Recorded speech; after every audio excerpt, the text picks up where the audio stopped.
It was a very life changing experience because बहुत कम आपके पास ऐसे स्क्रिप्ट्स आते हैं जो कि आपके लिए पढ़ने में ऐसे हों कि आपको लगे कि ये मैं परफॉर्म कर ही नहीं पाऊँगी। And then I called Shahzad भाई एंड आई सेड शहजाद भाई ये मैं किस तरह करूँगी और मैं इसकी प्रेप के लिए क्या करूँ। ही से बस प्रेप के लिए ये करना है कि कुछ नहीं करना।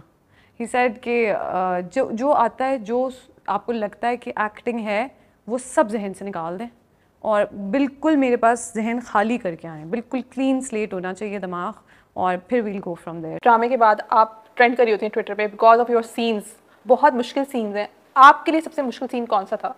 हर एपिसोड के बाद आई फील कि अभी तो ड्रामा स्टार्ट हुआ है because the first episode itself had such a huge feedback. तो ऐसा होता नहीं है, यूजुअली कुछ 2-4 एपिसोड्स गुजरने के बाद the feedback goes crazy. Favourite scene I can't really say, but I think the entire schedule that we shot in Kashmir, जो कुटन वैली में हमने वो जो एक बेसमेंट में सीन्स किए हैं, वो मेरे लिए बहुत ज़्यादा इमोशनली, मेरे लिए वो बहुत ज़्यादा डिफ़िकल्ट थे to perform. And then obviously followed by ये भी कुछ, I think we are 4 episodes into the project. तो ये जो कुछ सीन्स हमने इस्लामाबाद में शूट किए हैं, वो स्पेशली जो हमने एक बिल्कुल एक कूड़ादान है वहाँ पे, and it's so unfortunate, but वहाँ पे एक्चुअली लोग रात के वक्त सोते हैं। तो वहाँ पे वो जो चटाई डाल के जगह साफ़ करके रिश्तीना के सो जाने का सीन है, जहाँ पे वो एक फिर एक आदमी आता है, पागल आदमी जो उसको तंग करता है, वो सीन करना भी बहुत बहुत डिफ़िकल्ट था। और यू नो उस सीन में और उसके पहले और उसके बाद, not just me but the entire team was so affected, क्योंकि ये सोचना कि ऐसी जगह पे जहाँ पे हमसे शूटिंग नहीं की जा रही, वहाँ लोग रहते हैं और वहाँ लोग सोते हैं और खाते पीते हैं, it was very very heart breaking. जैसे कपड़ों पे मिट्टी मिली है ना, मुंह पे भी मल ले, वरना ये दुनिया तेरी बोटियां नोच के खा जाएगी तुझे। एक और सीन है जहाँ आप मिट्टी अपने मुंह पर मलती हैं, कैन यू डिस्क्राइब दैट? क्योंकि देखने में बहुत से लोगों ने इस पर जब इसको डिस्क्राइब किया तो बहुत लोग रिलेट कर पा रहे थे कि ये हकीकत है इस वक्त। सो आपका वो ओवरऑल एक्सपीरियंस उस सीन का कैसा था?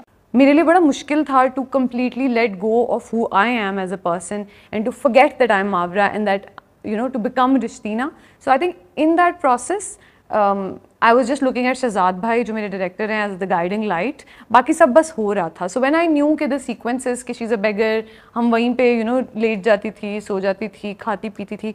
सो फिर उसके बाद वो कीचड़ ज़मीन से उठा के मुंह पे लगाना, उस वक्त परफॉर्म करते हुए मुझे ऐसा नहीं लगा कि मैं क्या कर रही हूँ। मुझे तो ऐसा लगा भी नहीं कि कुछ, ये तो जब लोग ऑडियंस का रिएक्शन आता है तो आपको रियलाइज़ होता है कि बहुत बड़ी बात है। आप जो भी कैरेक्टर्स कर रही हैं वो कहीं ना हमारी डिपिक्शन है सोसाइटी में, जिस टाइम ख़वातीन की सिचुएशन है। डू यू फील बर्डन कि आप पे एक जिम्मेदारी है, एक आप पाकिस्तानी लड़की को रिप्रेजेंट कर रही होती हैं अपने किसी न किसी कैरेक्टर में? I don't feel burdened at all. I just feel that it is my responsibility to represent women in a way that they feel that validation, they feel well represented, and also to kind of always have either like an out loud lesson in a story or have a subtle lesson, but it has to give something to the audience. तो अभी हम अगर नीम की बात करें, आप अमीर के साथ काम करिए, आपका दूसरा प्रोजेक्ट है अमीर के साथ, कैसे एक्सपीरियंस है? मतलब 2 प्रोजेक्ट ऐसा काम होता है कि एक्ट्रेसेस दोबारा किसी के साथ एज अ लीड काम करें? ऑनेस्टली अमीर के साथ तो I would want to do 200 more projects, क्योंकि अमीर के साथ काम करना बहुत आसान है। Ameer does not have any hang-ups, उनके कोई मसले मसाइल नहीं है। He is such an easy co-actor to work with. Anybody who I think anybody whose worked with him, आप उनसे भी पूछ सकते हैं। He is very very easygoing and most importantly, more than easy going, most importantly, he's so focused on the script, on the character, कि आपको भी ना you also feel motivated and pushed कि अच्छा he's working so hard, you also have to work harder.